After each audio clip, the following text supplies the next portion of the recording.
Y'all can make some more noise than that. Yeah, we met before. Yeah, Some booze? Yeah, thanks for having me. Did you hear some booze? No, that was Cruz. Oh, Cruz. Is this your first time? I swear, I thought I heard them booing. I'm like, You know, like, they expect us to be professional. what? I swear I thought they were booing. Well, what they don't know is that we literally just walked in the building 30 seconds ago. So Literally, trying to get literally 30 seconds. our shit together. So So already, thank you guys for coming. We appreciate it. This is our first live pod, so we're excited about it. So thank you guys for coming out. And obviously, you can subscribe to our podcast on the Uninterrupted Network, on Apple Podcasts, Spotify, Google Play. You can always obviously hit us up on our socials. My @name is @TeamVic. His is PR_RWTW. So what's up, P? How you been, man? Let's talk to the people. I'm gonna keep it a buck. I was actually a little nervous, this being our first live podcast. But I wasn't nervous for me, I was nervous for you. For me? Wasn't sure how you'd be in front of a large crowd, Gotcha. if you'd be able to perform. Okay. You know, so. Never done that before. Yeah, no, so you seem to be doing okay so far. So far, so good. I think we're good. So I know we're gonna cover a lot of stuff. We're gonna cover, I think, some NBA stuff, some NFL stuff. And as our producer handed us our notes, I saw what the first question. LeBron, is he staying? LeBron, is he going? is he staying? What do we think let's start here. What do we think he's doing? Do we think he's staying or do we think he's going? Should we do it? I want to do a show of hands. Yeah. I'm a fan of Go ahead, let's do it. Show of hands, who thinks LeBron is staying in Cleveland? Wow. Okay. It's a decent amount. How many people think he's going to the Lakers? Oh, wow. It was a jolt. I saw a jolt from the shoulder. Okay. How many people think he's going somewhere else, not staying in Cleveland? Brooklyn. The one guy from You Brooklyn. said that's the door? Brooklyn. Brooklyn. No, Toronto. Okay, Toronto's a great city. It's never happened. It's a great city. Stop it.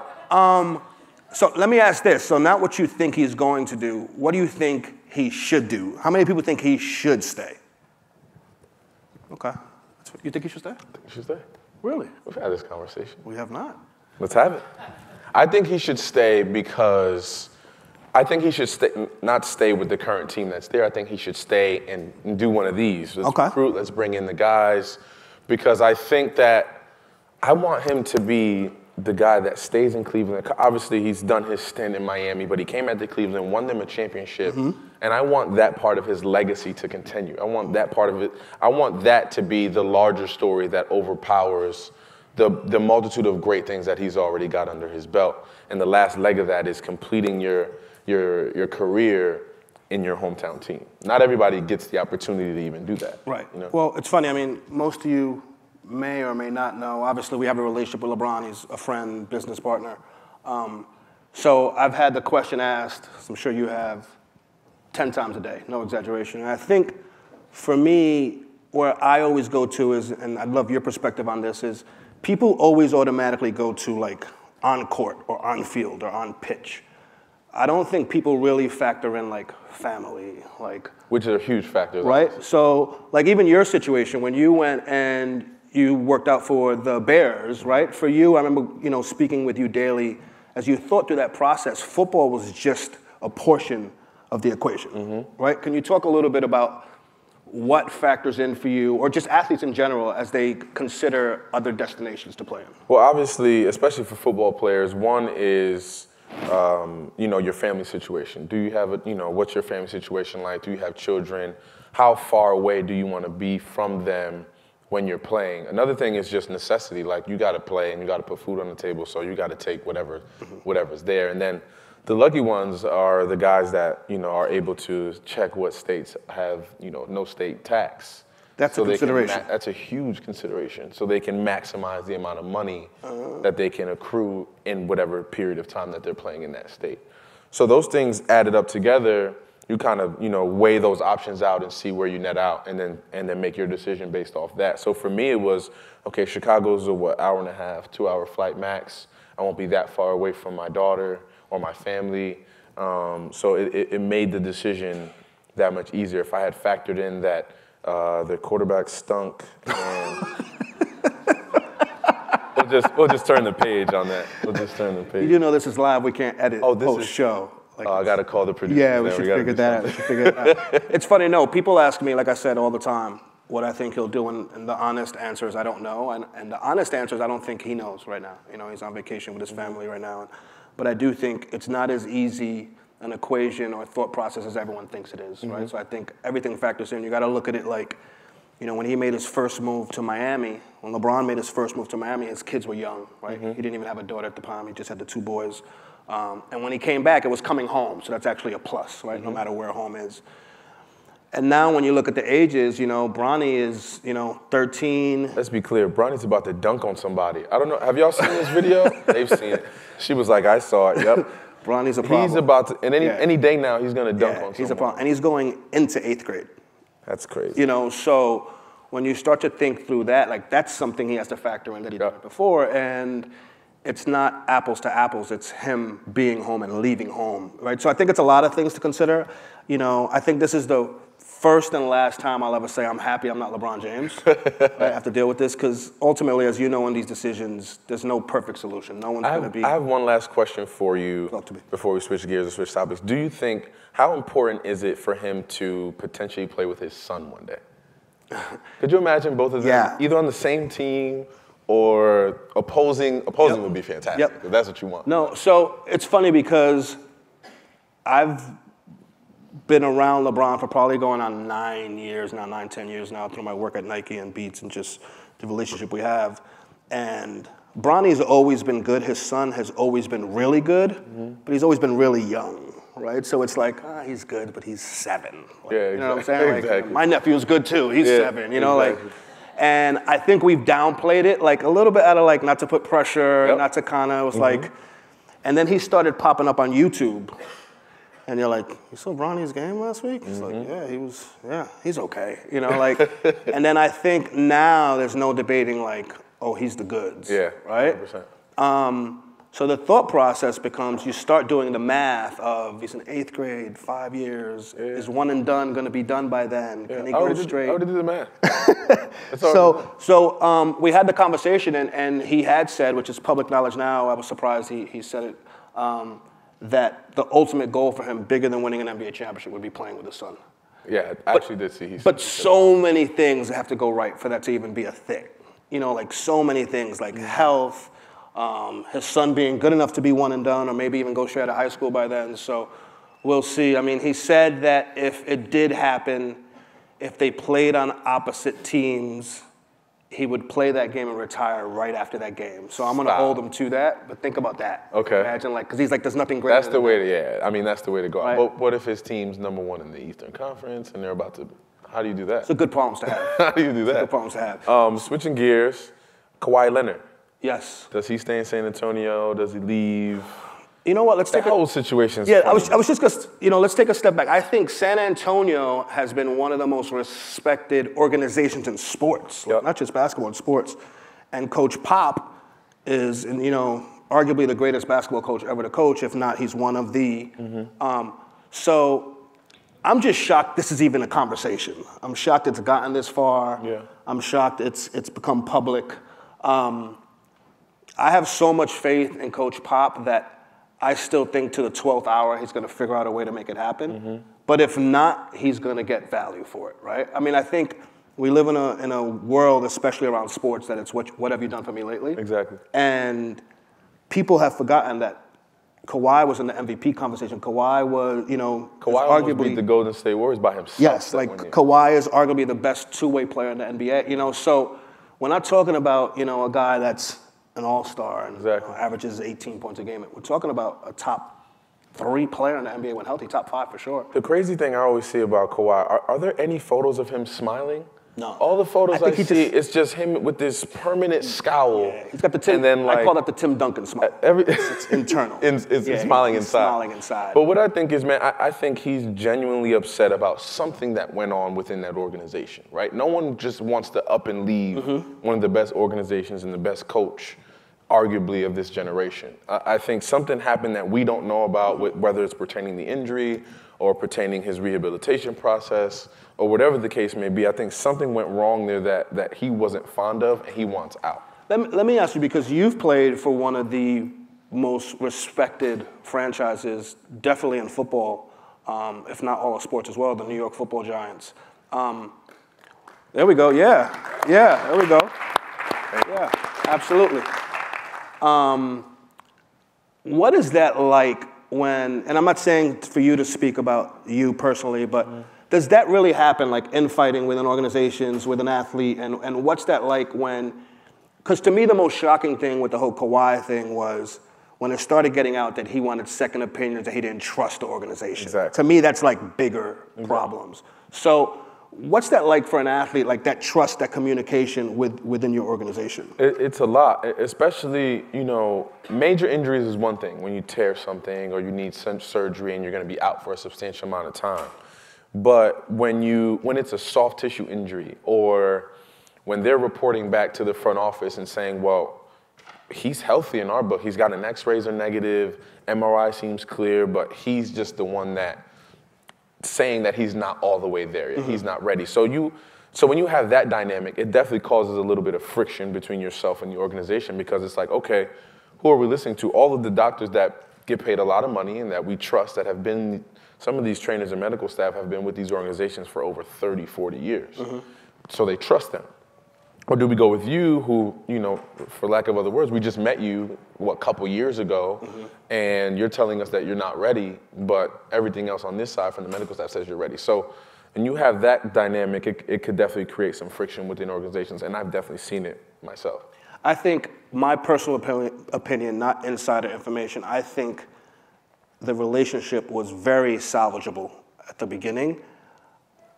When I first looked up and said, this may be a problem, was when Tony Parker came out and said, I had the same injury, and I'm bad. I think, Well, they had like a team meeting, right, or something, yeah. and then they had spoken about it and kind of cornered. And I'm okay, but I'm okay. I'm even okay with that. It's like when you go public. Okay, yeah. When I'm like, I showed up to the podcast on time. In that exact posture like that? Yeah, like this is my podcast posture. I showed up to the podcast on time, like Vic had the same, I think when Tony went public, when Manu went public, when some of that stuff starts coming out, I can only imagine as an athlete when you start to think to yourself like, well, I don't know if I want to go to war with those guys, So net, I mean, I just read on the way here that I think, the Lakers are making a really big push to get Kawhi. By the way, let's be very clear. You know what? You saw my eyes light up. If the Lakers somehow manage to get Kawhi Leonard, Paul George, and LeBron James, and they manage to keep either Lonzo Ball, Kyle Kuzma, and really much those two. I think everybody else is pretty much, I guess Brandon Ingram, you can throw him in there. And they manage to keep one of those pieces and then just fill in with role guys, they're smooth sailing.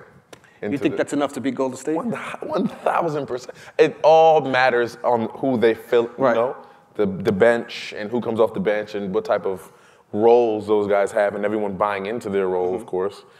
But those three alone, I take those three against everyone in this room, including myself, and we'd lose. Did you see Magic Johnson's interview yesterday when they asked him if there was any pressure to land a free agent? No, what did he say? First of all, he was like disgusted by the question. When someone's like too good for a question, he was appalled. Just hit you with one of these, like. He was like, pressure? I'm Magic Johnson. Not Irving. I'm Magic Johnson. He said Magic? Hard stop. Yeah, let that soak in for a little bit. I'm Magic Johnson. I've played in NBA Finals. I played against Larry Bird. Ain't no pressure. And then double back. I'm Magic Johnson. He said it twice. Twice. Wow, I love that. And I think he's like, if I don't land a free agent, I'll step down. Like, that's how sure he is. That's Magic, though, baby. Like, I mean, and it's LA, too. Like, that's got to be, people are clamoring to play there. Obviously, Paul George is from the area. He wants to play there. Obviously, LeBron has this Hollywood ties that everyone is kind of thinking about, and he wants to go there. So, like, and Kawhi just wants to get out of San Antonio. So he won't care either, Have you, speaking of Kawhi, actually, have you heard of this whole 3-part mini documentary, ESPN? Oh, for Paul? For Paul George. Yeah, I saw about that. Do we care about that? Should we do another poll? Yeah. Do we care about Paul George's documentary? Show of hands. Crickets. Wow. For you people just listening, and those were out of pity. The ones that was out of pity. They looked around and were like, damn it. They're like, we'll give him one. We'll give him one. Look, I just think, and it's interesting, having this conversation here, I think, which can take us down a whole other path, we won't go, but when there's like too much content. Yeah. It's like I feel like people are doing stuff now. Actually, a lot of athletes are doing stuff now that's not adding up to anything. Oh, talk about it. This is new. We didn't talk about this before. I feel like I just don't see any upside for Paul doing a doc. Doing a 3-part, 6-minute doc. Especially a doc about his basketball free agency. He's not the biggest free agent this season. Agreed. So, like, he shouldn't, you know what I'm saying? Now, a doc on him and his fishing and that aspect of him, no, seriously, I'd want to see that. I think I would want to see more of the other side of Paul George. Yes, not necessarily just about free agency. Exactly. Yeah, I just think it's too much. I don't think we're checking for it. And I do agree with you. I think a lot of athletes are just content, thinking that that's what they need to do, but it's more so about curated content, what it's about, what are you aiming to get out of this content, not just doing content for the sake of doing content. You know what I'm saying? I mean, you know, we didn't discuss, but, you know, I would love your take on this.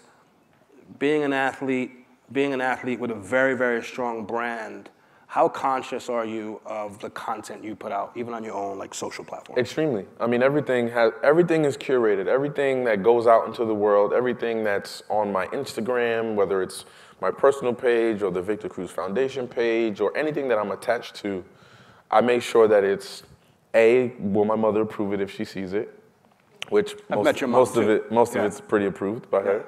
But B, is this gonna engage my followers? Is this gonna engage people to look at my page more, to look at my IG story, to pay attention to what I'm doing? How can I get more people to follow me and things like that? So everything's very much curated for sure. You know what my favorite post of all time of yours is, right? God, I think I know.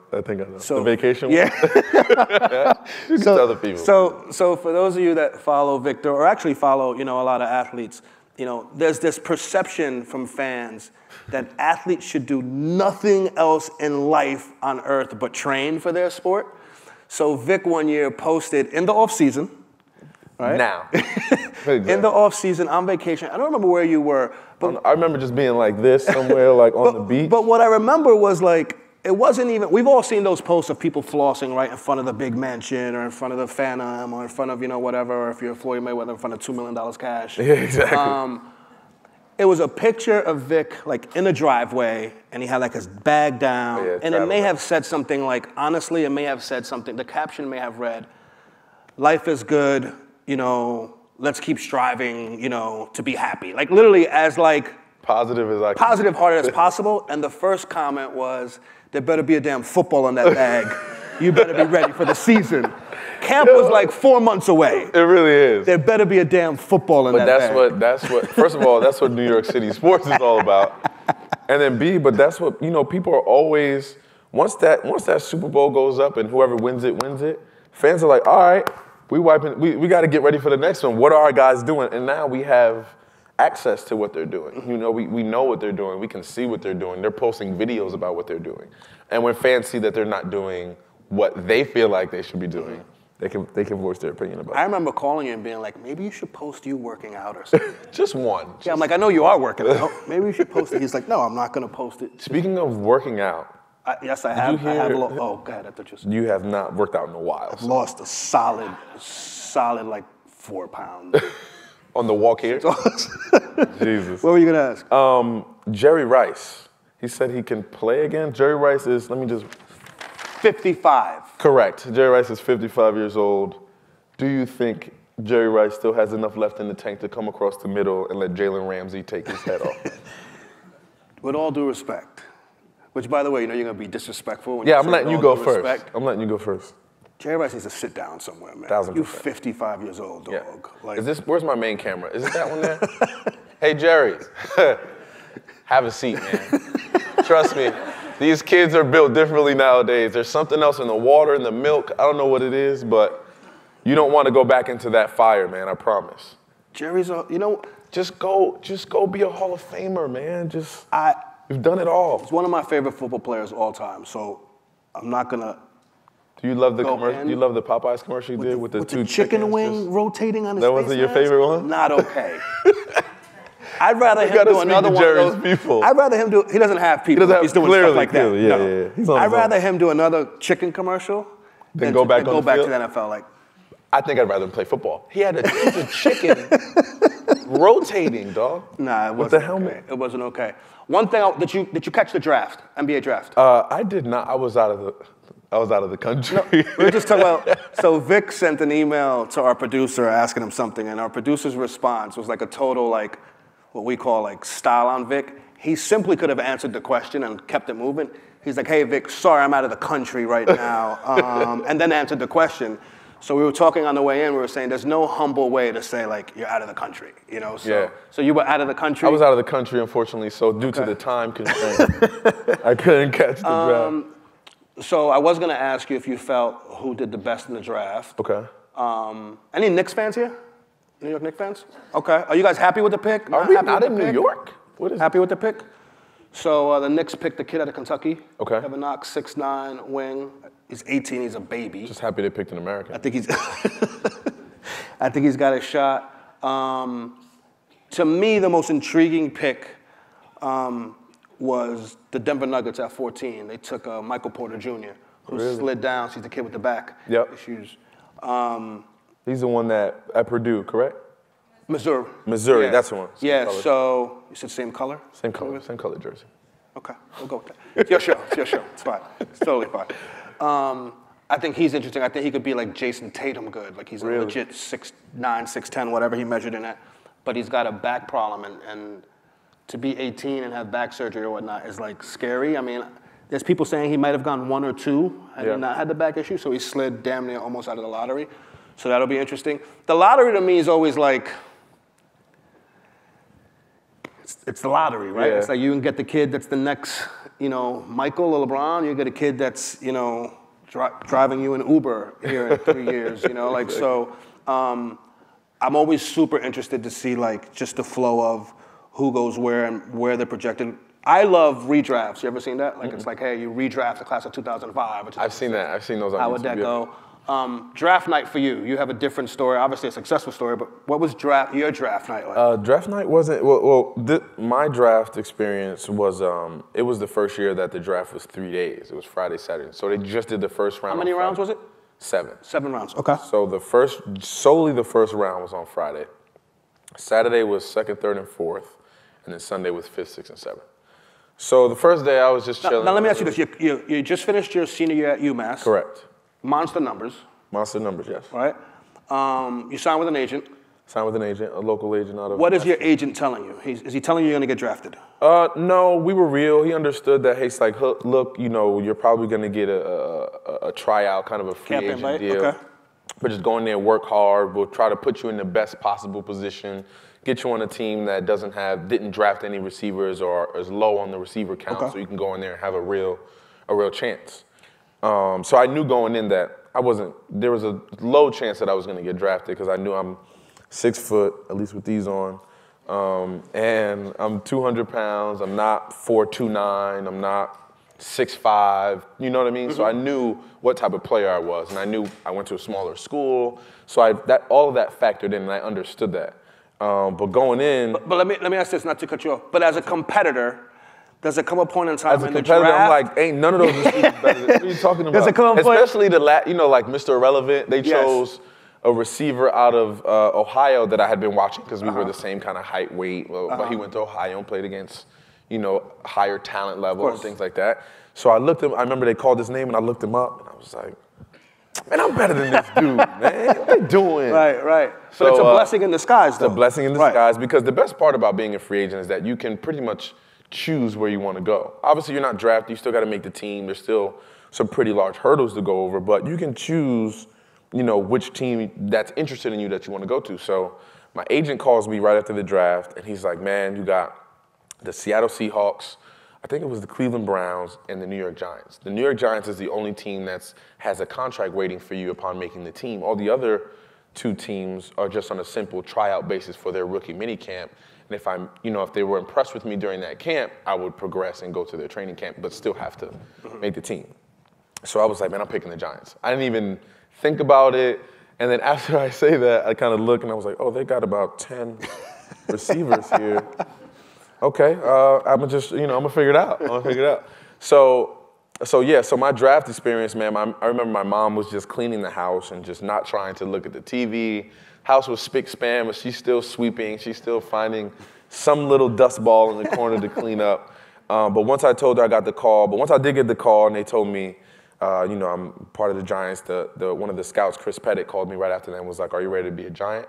You could not tell me that I wasn't drafted in that very moment. Like, I got the call. Right. So I found a hat. I went to their local pro day, so I had a Giants little hat, and I walked outside, and obviously You bought your own hat? They gave me a hat at the rookie. Okay. I thought you said you went to a local store and bought your own hat. I would have. If I didn't have the hat, I most certainly would have beeline to the nearest. Nothing wrong with that at all. Dick's Sporting Goods for a hat. But I put and the best thing was, I was in Paterson, New Jersey at the time. If anybody knows that, it's the hood, for lack of better terms. And I put the hat on in the house, and I was like, let me go outside. It was a nice day. I go outside. Everybody's outside, waiting for me to make an announcement, So I come outside casually with my hat on. I look across the street. Everybody's like, yeah. I was like, oh God. Well, everyone's out there we made it. Yeah, we did it. We made it. We did it. We're out the hood now. We're all going to MetLife. Yeah.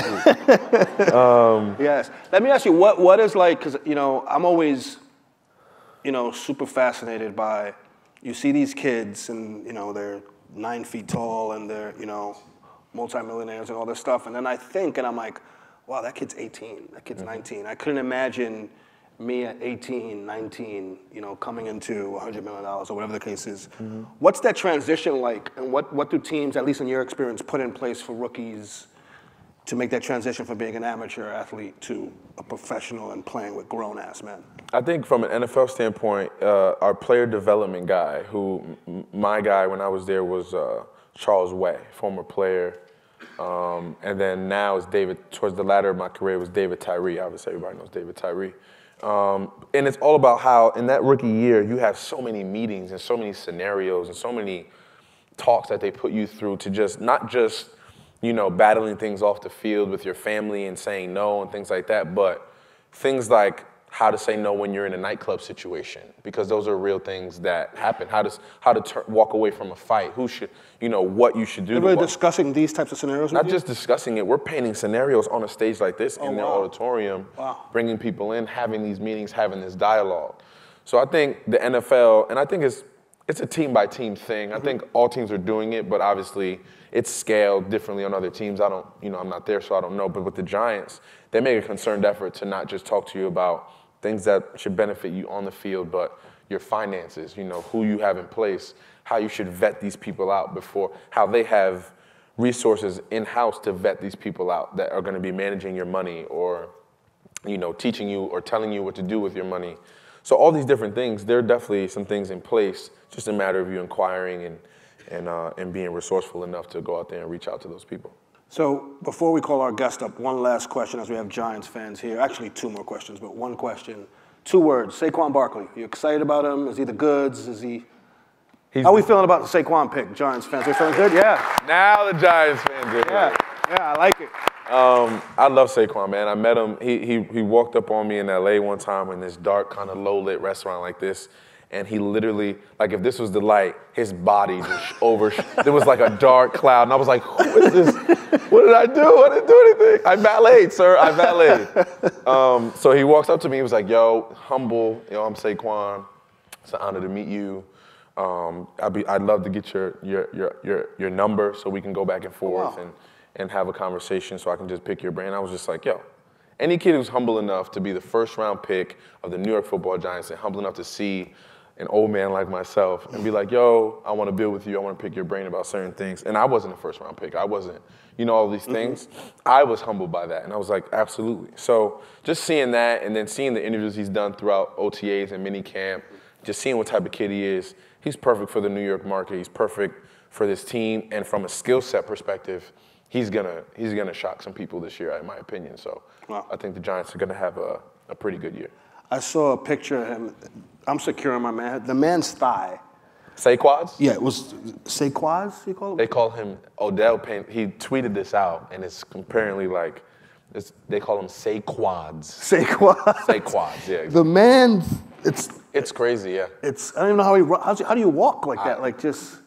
You can start. That's why I don't even lift like that. I don't want to get super big. You don't want to get too crazy? Yeah, it's like I couldn't sit like this right now. Because if you started to work out, that would be inevitable. Well, because if I started to work out, the podcast is top priority for me. I can't sit like this with. I'm going to get to our guest now. Squats like this. Because I'm not. I'm not going to let you do that. One last question. Talk to me. We have a lot of Giants fans in the building. Okay. We have a lot of football fans. We have fans of yours and mine, but it's not about me, it's about you. What are you up to? What's going on with you? Football, life? What can you tell them? I didn't know. We didn't. Yeah, it wasn't on see there. that It wasn't on this there. year. Yeah. I'm still training to work out. Okay. I'm still training to play football and still going to be ready in case that phone call rings. But I have put myself on somewhat of a deadline, somewhat of a date, to know that if nothing happens around this time, I'll hang them up. I'll retire and just keep doing cool stuff like this, and people still coming to hang out and watch us talk and do different things, some TV things that are in the works. So I'm excited for the future. But football is, it's twofold, Pete, because my heart is like, man, I can still play this game. Of course. Physically, I know I can still play this game. I know I can still play it at a high level and help a team win ball games. But mentally, because I've been kind of out of it these past years, I'm already 2-3 steps ahead trying to do other things to advance, myself and my brand and my career outside of football. So I'm battling that. And then when your mom is Puerto Rican and she keeps telling you that she doesn't want you to play football anymore because she doesn't want to see you have another concussion. Yeah. That kind of takes a toll on you too. Is that a factor? Is that like, football more than any other sport, like, does that factor into, and whether it's you or just athletes in general that are making this tough decision in their career, does that factor into the decision making, like injuries and concussions specifically? Like, that's a real Absolutely. I mean, especially for myself, who's had my fair share of injuries. I've had a concussion before. I've tore my patella tendon. Like, I know what it feels like to be on that field, giving it everything you got, and then in one play or 1 second, all of that can change. So definitely that weighs on me. But if I made the decision, if I had a phone call to go back and play, I'd have to subdue all of that and just go out there and play the game of football.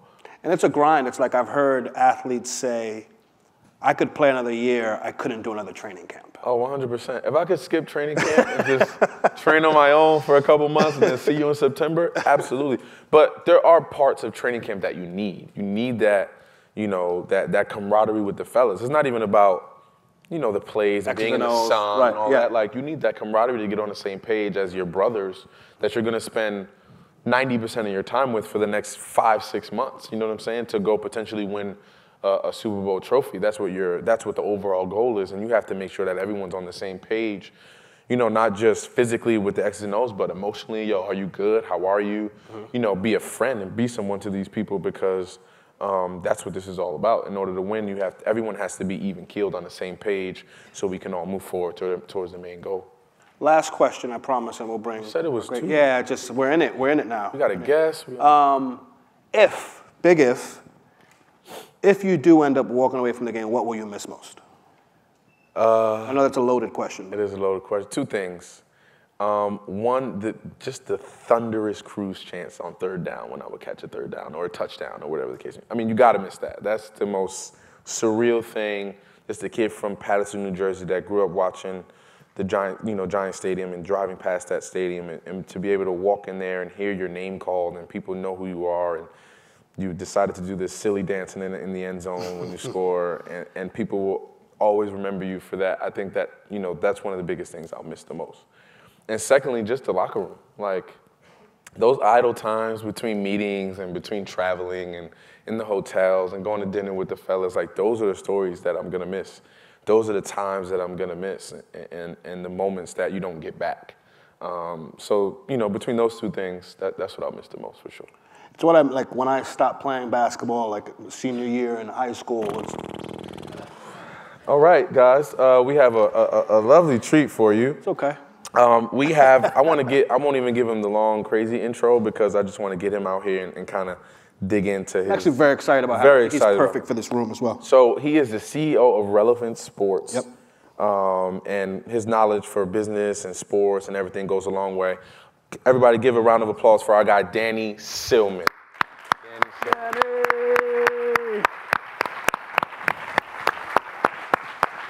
Good, brother. You weren't going to let me on. You want to give this guy the middle? Yeah, let's let him have it. Okay, cool. It's his show. I'm just lucky you guys let me out here. Hey, if someone else comes, I'm not leaving. We got no more chairs, so you're fine. So Danny, we're going to talk about, first of all, welcome. Thank you for doing this. Yes, thank you. We're going to talk about your current role as CEO at Relevant, but I think just equally as interesting, I want to talk about how you got to your current role, which I think is not only fascinating, but will be like super helpful for a lot of the people in this room that are either in the business of sport or trying to get into the business of sport or further their career in the business of sport. University of Michigan. Right? I did, yes. Which you remind me literally every other Tuesday. Talk to us a little about that. You went University of Michigan, then you did business school at Michigan. Right, Steve Ross. Stephen Ross. Right. Don't forget that. You cannot forget that. And I think for me, I was blown away when I found out that you co-called Steve Ross. So for those of you that may not know Stephen Ross is owner of the Miami Dolphins. Related companies, real estate, Equinox, SoulCycle, Rumble Boxing now. He's got a couple of dollars. He's got a couple. Yeah, the guy. He's a couple different businesses. He's doing his thing. So pretty much he owns everything I do on the weekend. Yeah, yes, basically. Exactly. Everything that you do. I got it. So you co-call Stephen Ross. Well, I'll back up a step. Please do. So I'm in business school at Michigan, and Vic will relate to this if anybody. I'm friends with a guy named Brandon Graham. And Brandon happened to play for the Eagles this year. Vic played on the other side of him for a while. Mm-hmm. And through my friendship with BG, I'm watching his transition from college athletics to the pros. And, agents are starting to wait outside the tunnel when he's at Michigan, financial advisors, all sorts of different people in the business of sports. And Brandon says, hey, I'm meeting all these financial advisors. What does a financial advisor do?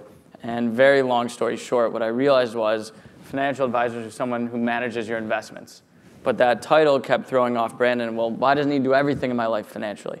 And he didn't have the familial background or the education, just from an experience standpoint, he'd been playing football, to set himself up from a business standpoint. So started looking into the industry and said, why aren't there businesses that aggregate accounting, tax, estate planning, investments, insurance, all the shit that you need in your life to take care of your core business foundation before you go invest your money. So I started what is called a family office, which was basically just a vertically integrated financial solution to Brandon, and ultimately started marketing that to athletes and entertainers. I was fortunate enough, before the cold call to Steve Ross, actually met Mark Wahlberg and Joe Dumars, obviously both influential figures in the sports world, could be a mentor to myself of how to really understand the sports and entertainment business and what it meant to be an athlete or what it meant to be an entertainer, some of the things that obviously you've experienced. And you started this while you were still in school. Yes. Which is insane to me. Wow. And so I did that. So how old are you at the time? Just so 20. 20 years old. 20. I'm like trying to find beer money. Yeah, 100%. It's like starting. Yeah, you don't want to know what my friends were doing while I was trying to run the business. So you do that, and then you do it more. I don't want to say out of necessity, but you see an opportunity with BG to take care of somebody I consider family. Yep. And I see an opportunity to build something unique where we can protect, really guys that there's no other word than we're family. Mm-hmm. And we didn't have a website. I actually don't have a Facebook account to this day because I didn't want people to realize how young I was at the time, pitching to take care of your money. So I didn't get Facebook. When Instagram came out, didn't get that, Twitter, and I still don't have it. So it was just a unique opportunity and felt like we could take care of pro athletes, entertainers, and again, evolved that over 5 years, and then actually cold emailed Steve Ross and said, I'm a kid in the sports and entertainment business, went to your business school, this is what I'm doing, would you take 10 minutes with me? And he responded in 20 minutes, gave me the opportunity to come meet him. It was a 10:30 at night meeting at the business school in Michigan. And I sat with him from 10:30 till 1:30. We built a relationship, and he ultimately said, your business is shit, come work with me. I said, I thought I created something good. And so I subsequently sold the business to a group out of KPMG who wanted to be more into the athlete entertainment world and went to run M&A at Stevens Sports Investment Company. So let me ask you, so I know the way, first of all, let's give him a round of applause. I mean, that's pretty. So I know the way we met was you basically co-called my business partner, Maverick Carter, right? Yes. So is this a thing? This is a thing. If someone would have told me that, I'd be co-calling Andy Reid. I'd be co-calling all these coaches right now. Like, hey, hi guys, I'm here. So what's the thinking behind it? It's like you see something that can help you? I read a lot. even though I don't have social media of my own, handles, I follow what people are doing. I know you were at Fashion Week last week. And I know, I study what's going on. I have a very curious personality, and there's certain people like your business partner, Maverick, and watching what you've done, Nike, Beats, now building Robot Company, where I've wanted to be around or learn from certain individuals. And when I reached out to Mav, it was purely just because I was so interested in what he had created with LeBron's business and Spring Hill Entertainment and Robot and LRMR and everything that you guys have accomplished as a group of business partners. I just wanted to meet Mav and just learn from him. And ultimately, that's what forged our partnership and friendship, more importantly. Yeah, it's funny. It's like I remember speaking to Mav right after you guys met, and I was like, "Oh, how was your meeting?" Because it was in our office, and he was like, "It was fine." He said, "I said, how was the?" I called you the kid. I was like, "How was the kid?" He's like, "That kid's gonna be president of the United States if he wants to, commissioner of the NFL." He's like, "So." I think I want to be friends with him. You know what I'm saying? It was the thing. But I think what he appreciated was that you didn't, far too often, when people do that, when they do the cold call, it's something directly beneficial to them. Like, hey, can I get 10 minutes of your time? Hey, hire me. Hey, can I get 10 minutes of your time? Hey, buy this, right? I think he respected, I know I can speak for him in this, I know he respected, it was like what you just said. I just want 10 minutes of your time. Would love to learn and kind of hear your thing and kind of pick your brain. There wasn't anything immediately like, can you do this for me? And I think that's one of the biggest nuggets I took away from it, that it's like, just someone's time is valuable. And obviously you guys like have vacation together at this point, as we all have, whatnot. So that to me is always like my favorite part of We can go into the Super Bowl trips if you want. Yes, no, we won't do that on this trip. But, to me, that's always been super interesting. And as we thought of like you being a guest, it was like, I thought it'd be helpful, like, it doesn't have to be in the traditional sense of networking events and those types of things, as great as they are. If you find someone that you think is doing something in a field that you want to potentially do and has been successful in, don't be afraid to reach out to them. Exactly. So Danny, my question to you is, I have a two-part question. One, what's your client list right now? I know Draymond, he's part of the family. But where do you see the all-encompassing entertainment, sports agencies like yourself going? Where do you see the market going? Where do you see basketball, for example? Where do you see the NFL? Where do you see these things growing in the long term? Well, it's interesting. So when I sold the business and I went to RSE, it was really an investment role. And now I'm at Relevant, which our core business is actually building soccer properties, building other events. We work on all of Stevens, Dolphins, Miami Open tennis. We have the International Champions Cup soccer tournament. And the core business is really building live entertainment events. And the reason Draymond's relationship with me has carried on to the point where I still, consider myself a partner advisor is because he's family. And what we're doing specific to athletes is trying to invest in people that want to build businesses. And we don't want to be a transactional agency that's just working for our 10 or 20% commission, whatever it is. It's how can we partner Draymond with, Equinox to go build Blink gyms, which are, a value gym that Equinox created, $10, $20 a month.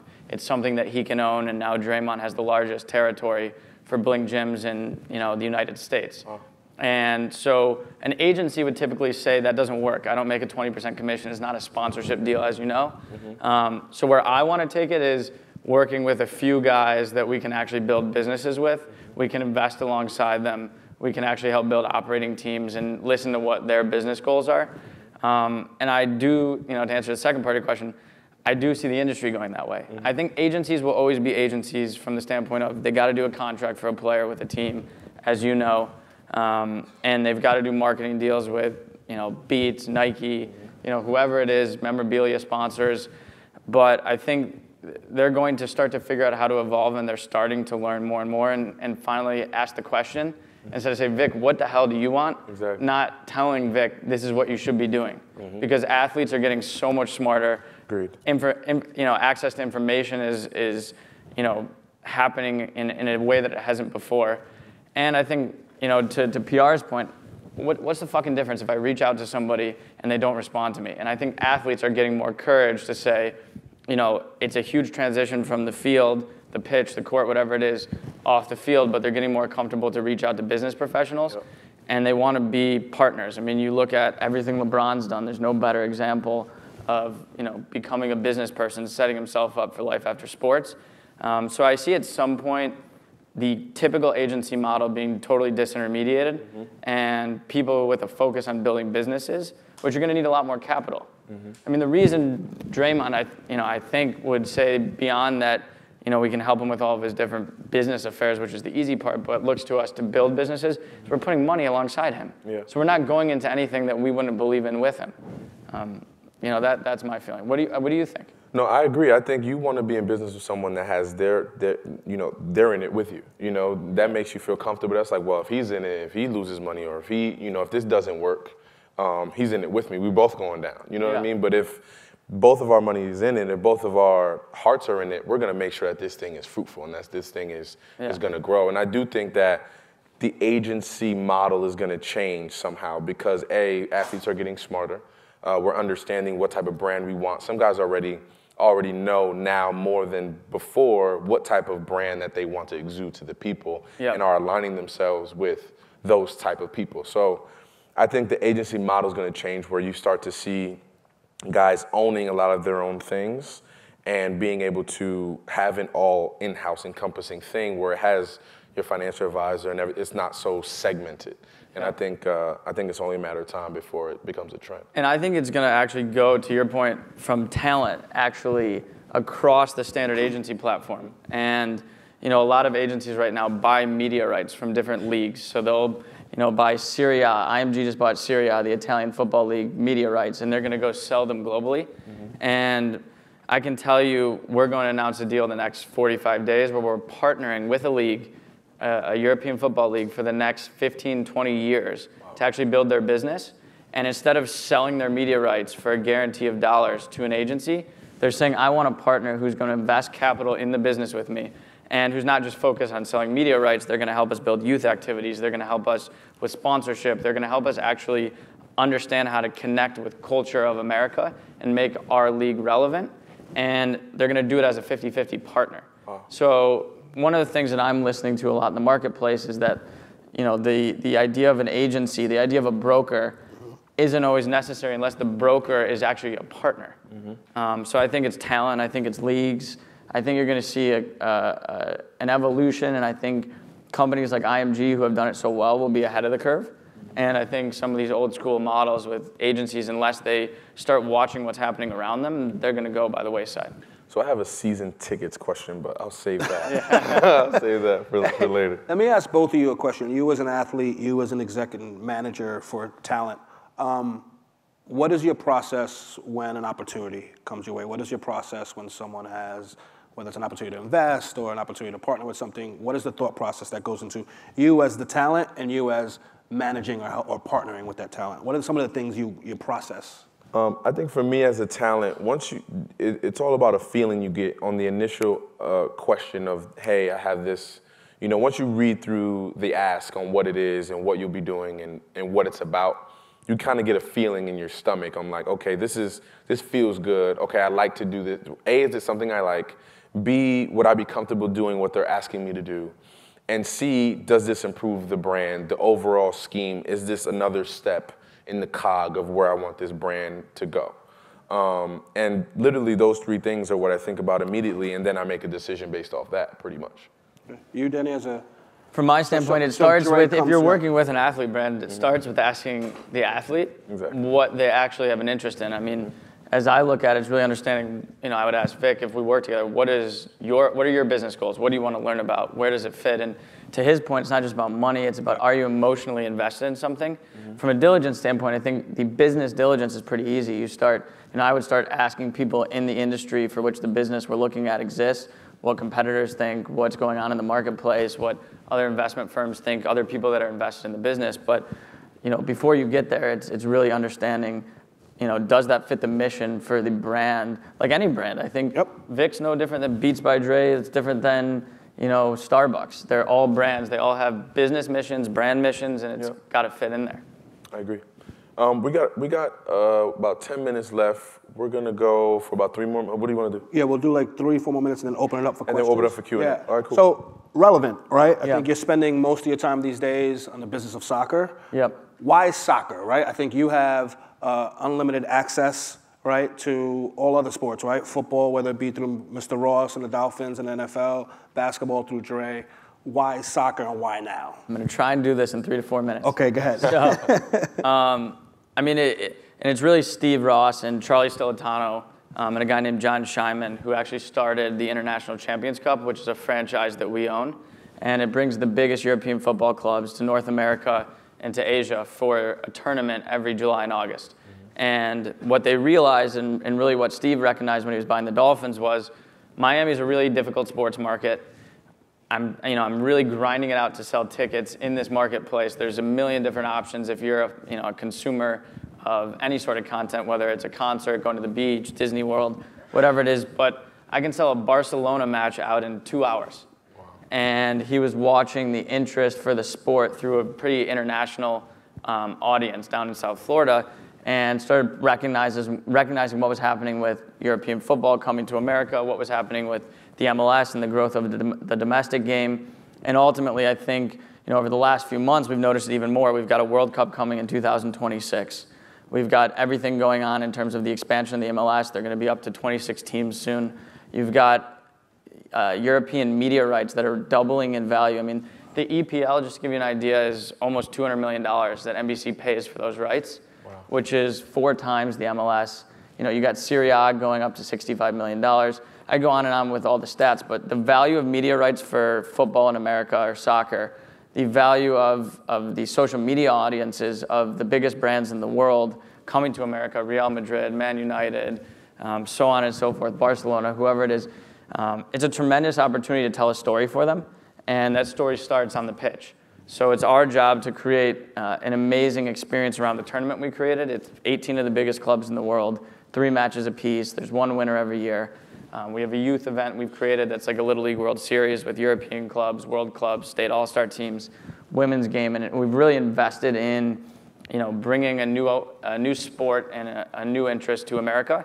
And frankly, one of the biggest things that we're trying to learn is how do we connect soccer to culture in America? And that's why Robot and Mav and PR and Vic have been such good partners to us, because ultimately, celebrities, athletes, American influencers are the ones that are going to take the basketball fan and say, hey, it's fucking cool to watch Ronaldo and Neymar and Messi.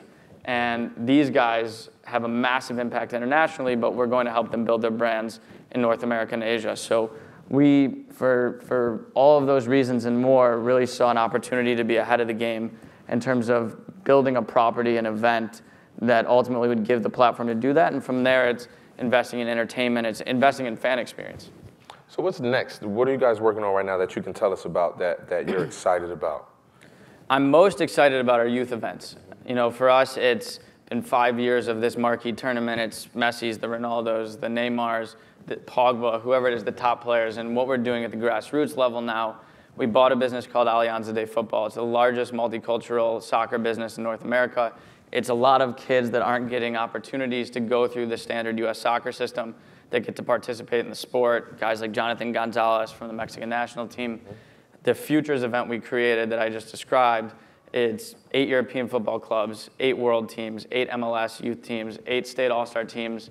You're taking kids, the California State All-Star team, it's kids from Compton, Crenshaw, all these kids from inner cities that would typically play football and basketball that are now getting an opportunity to go play against Bayern Munich's youth team down at Disney with ESPN. So one, they get to be on broadcast TV. It's like Elite 11 for football. Exactly. But it's world and it's states and it's a global platform. And for us, I think it's our obligation to invest in grassroots. So that's one of the most exciting things that I think we're working on. Is it safe? I'm sorry. Is it safe to say, with the World Cup being on American soil in 2026, yes, that there will be at least one player playing in a youth tournament that will play in the World Cup in 2026? I think it's going to be 20, 25 more. And that, to your point, we're not doing something right if we're not providing a platform that the youth you're watching at this U14 age range, in 8 years, they're 22 years old. Those are absolutely World Cup players. It's crazy because I remember growing up, we didn't have any soccer leagues. I knew what soccer was, but I didn't know enough of it to want to play it. I didn't see it around enough for it to interest me. And the same thing with like sports like lacrosse. I didn't know what lacrosse was until I got to college. And I was like, what are they running around doing with those sticks? What got you excited about football? What got me excited about football was I started playing football when I was 11 years old. But even at that time, I didn't know what the heck I was doing. I didn't get excited until my dad begged the head coach. He was one of the coaches, but he begged the head coach, like, put him at running back for one play and let's see what happens. He's like, if he trips and falls on his face, then he'll never have to be back there ever again. I went back to running back, gave me the ball. I ran 55 yards for a touchdown, like shook 2 dudes and scored a touchdown. And in that moment, that feeling of getting in the end zone, even at that age of 11 years old, I was like, this is for me. This is what I want to do.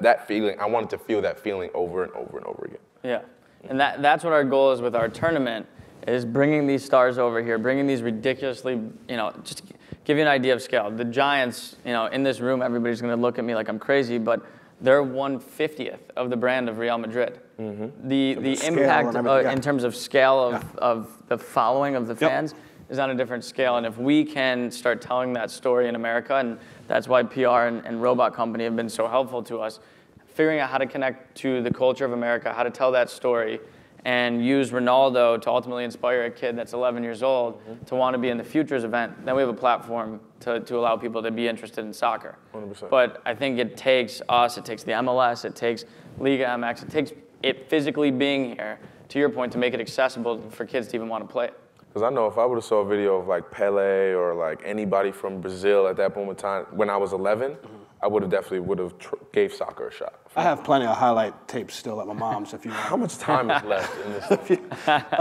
Question, 5 years from now, what's success for you? What are you looking back and saying, like, yes, I'm proud of the work we've done at Relevant? There's a couple projects that I can't get into, but it's to evolve soccer in America at the next level. And it's taking our core portfolio of properties or franchises that we have, and it's furthering our relationship with FIFA, UEFA, US Soccer, and continuing to evolve those in some aspect. It's taking a couple talent brands like Neymar or Draymond and continuing to help them to actually build businesses. And it's taking a partnership with a league, which we're working on and we'll announce together soon. Mm-hmm. And to our point about where agencies are going, it's showing that a 50-50 partnership with the league, A to Z, in terms of helping them with everything at grassroots to potentially playing matches here to being involved in their media rights, that we can do that successfully. And ultimately, I think we'll be able to use our credibility in football or soccer to lead into doing more with other sports.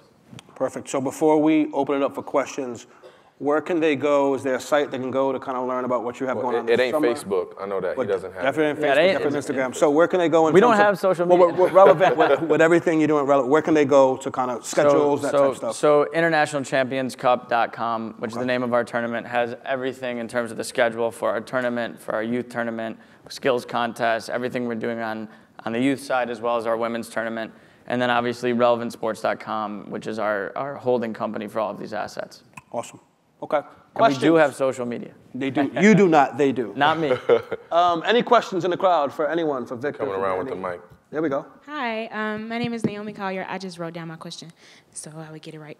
What was your name? Naomi Collier. I'm with CSM Lead Dog. I'm actually a student at Mizzou, so that's why I told you. Yeah. You were like Purdue. She's like Mizzou. Yeah. My bad. Hey, I know it's all black and gold, but there's a difference.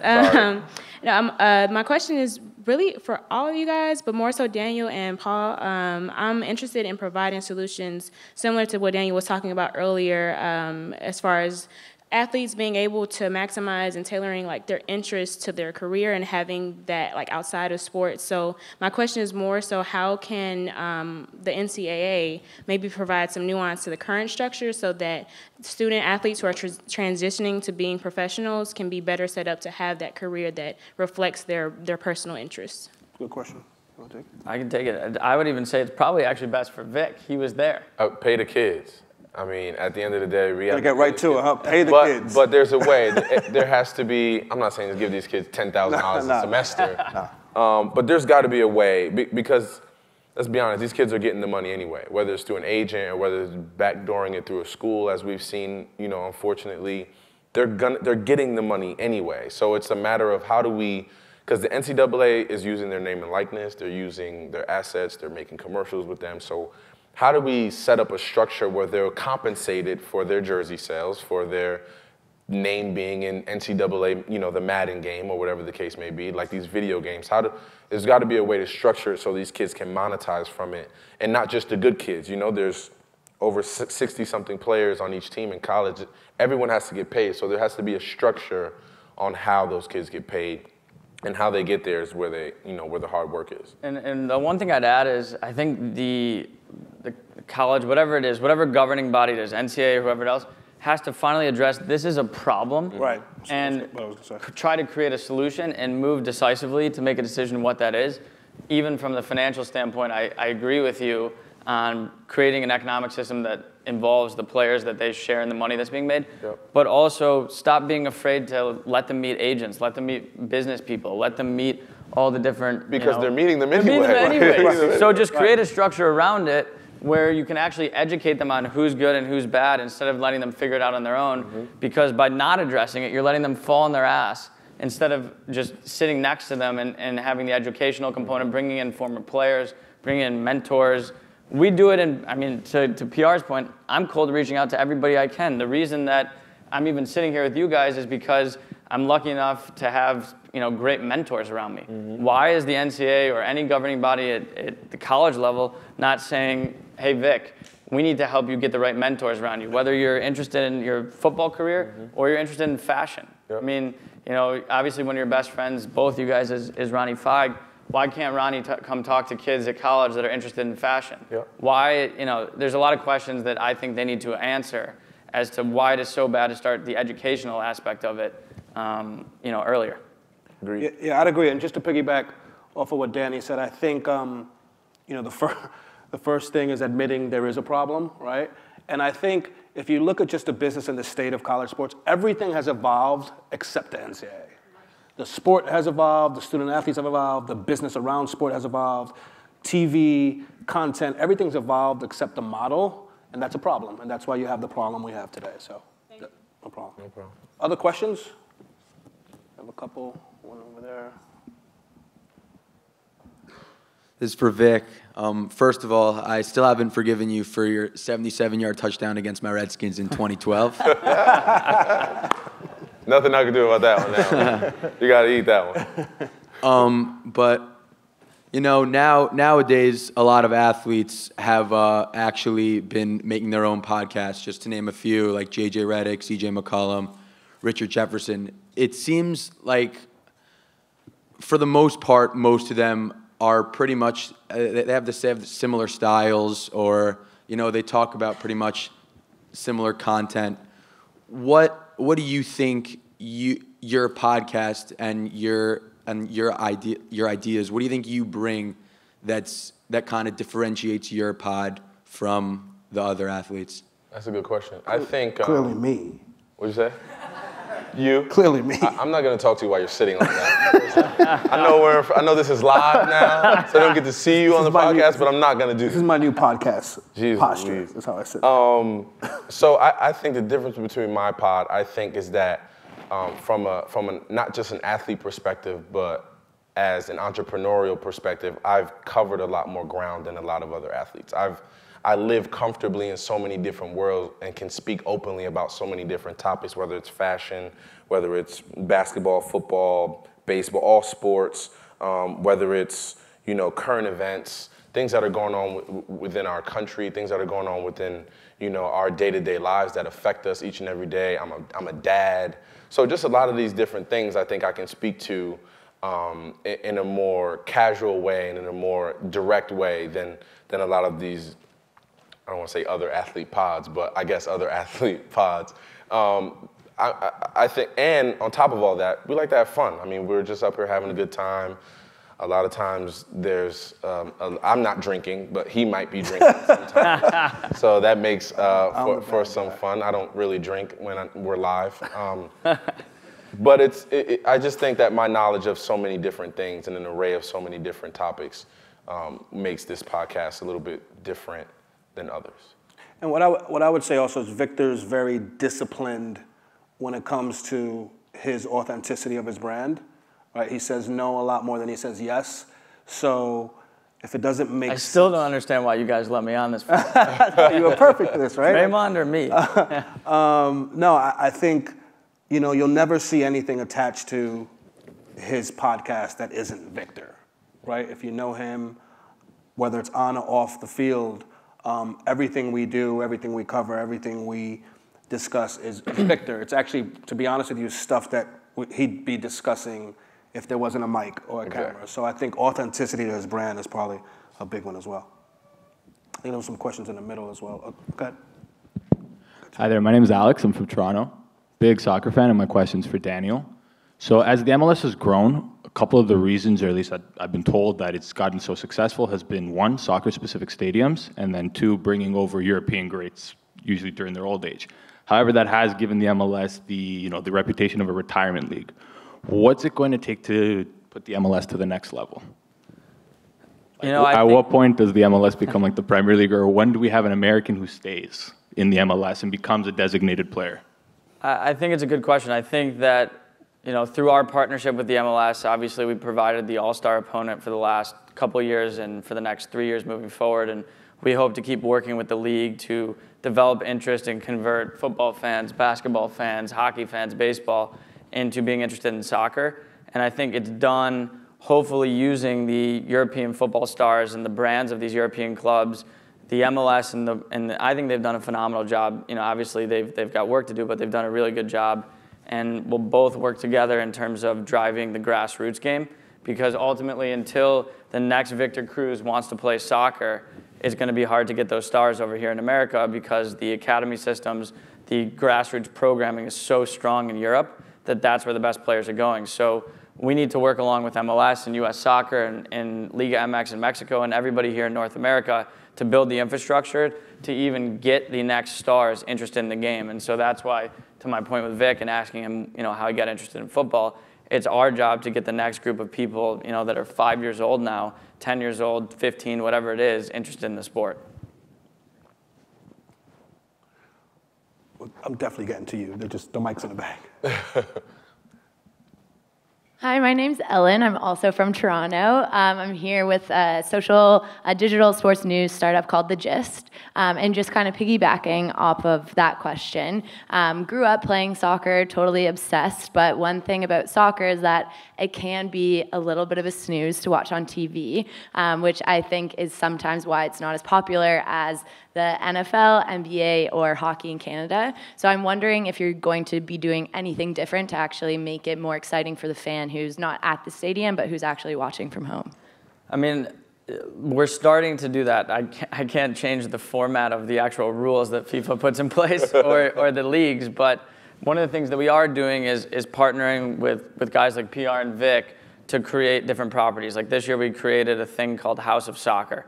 And House of Soccer is basically a clash of music, art, influencers, celebrities, youth programming, women, and it's a destination almost like House of Hoops for the NBA, where people can actually go and participate with the sport beyond the pitch.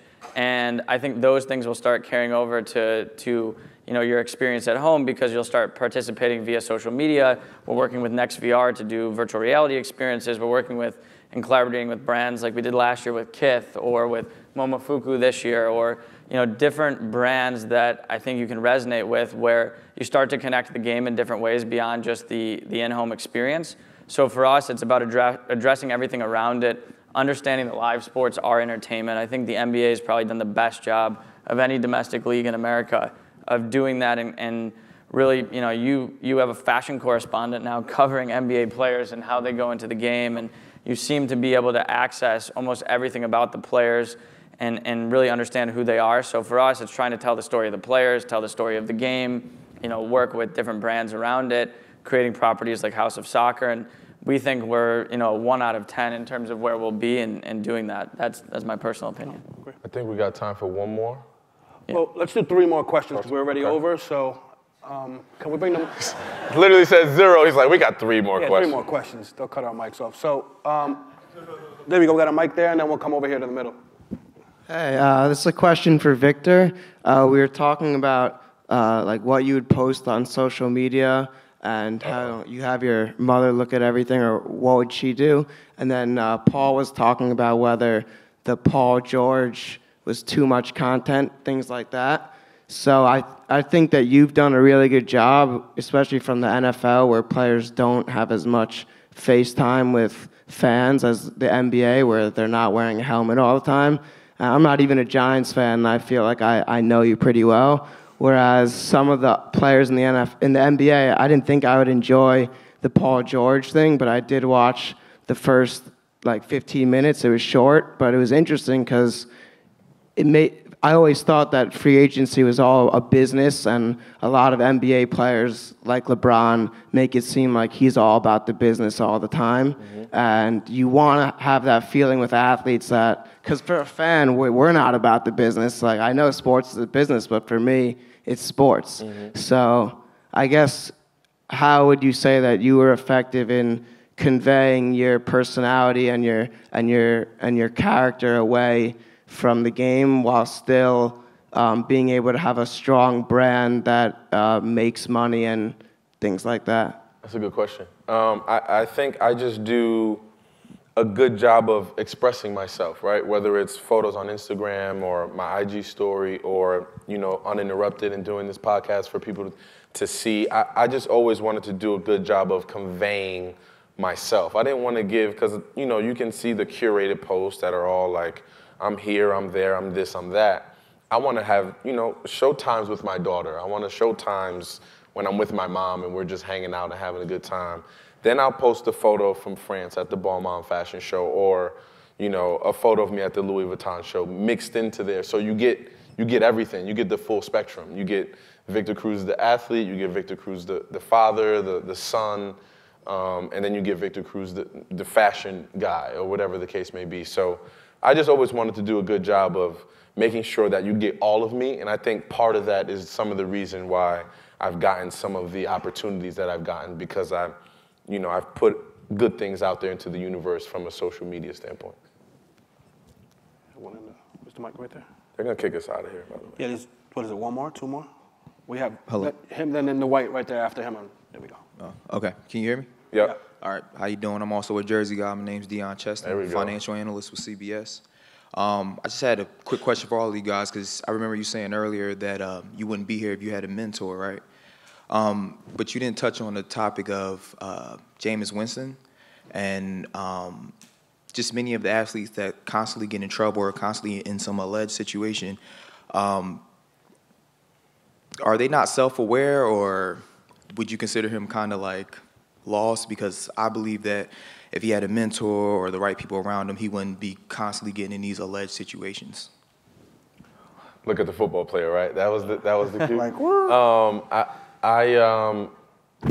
It's tough because one, you have to look at the type of person he is. I don't know Jameis personally, or any athlete that I don't know that has gotten in trouble. I don't know them personally, so I can't speak to their mindset and how they think about their daily lives when they do things. But I do think part of it is exactly that, having mentors and having guidance and people that are around them to say no. Essentially, you got to have people that are around you to say, yo, what are you doing? Like, you're not going to steal these crawfish from this supermarket. You need to go home. You know what I'm saying? Like, Allegedly, of course. But those are the type, you got to have those people around you. You got to have that one guy you can call weekly and say, hey, this is what I'm dealing with this week. What do I need to do? That guy for me is Harry Carson. I mean, I'm fortunate enough to have, a Giants Hall of Famer to call on, but Jameis has those same resources. He can call on anyone pretty much that he wants to. I'm sure anyone will take a Jameis Winston call. You know what I'm saying? So he just has to figure out, is it his own mindset that's causing these negativities and causing him to stay in trouble,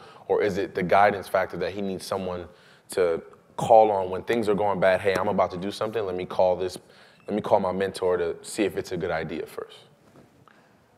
We had one more right here, I think.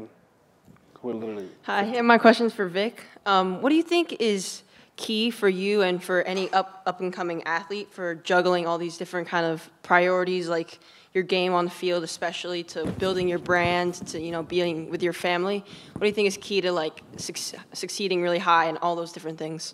I think the key to that is time management. I think you have to understand exactly how much time you want to devote to each category without overextending yourself and still giving time for your family and the things that you want to do. I think it can be very difficult. Like, for example, this month alone, I'm traveling for a greater portion of the month, but my daughter's coming with me for a portion of that. So I have to, you know, you have to just cog it in and piece it in however you want to do it. But it's definitely a struggle, and it's definitely something that's tough, because when you're in this world and you want to do things and travel and you know, do all these things you want to do to progress your brand, it's hard to you know, to segment that time because you're stretched in 9 different directions. So you have to make a concerted effort to say, okay, for this 2 weeks, I'm not doing anything. Tell everybody on your team, block out these 2 weeks. I'm gonna spend time with my family, my daughter, go on a vacation, and things like that. And then after those 2 weeks, we get right back in the groove, and we're refreshed, and we can continue our business as you know, as we see fit. So, want to thank Danny for coming on as our guest today. Thank you. Thank you. And want to thank you guys for joining us. I mean, it's New York City. There's a million other things you could be doing. And instead you're here with us, and we appreciate it. Tuning into the Victor Cruz Show, Uninterrupted, Apple, iTunes, all that fun stuff. See you guys soon. Thank you very much. Thank you.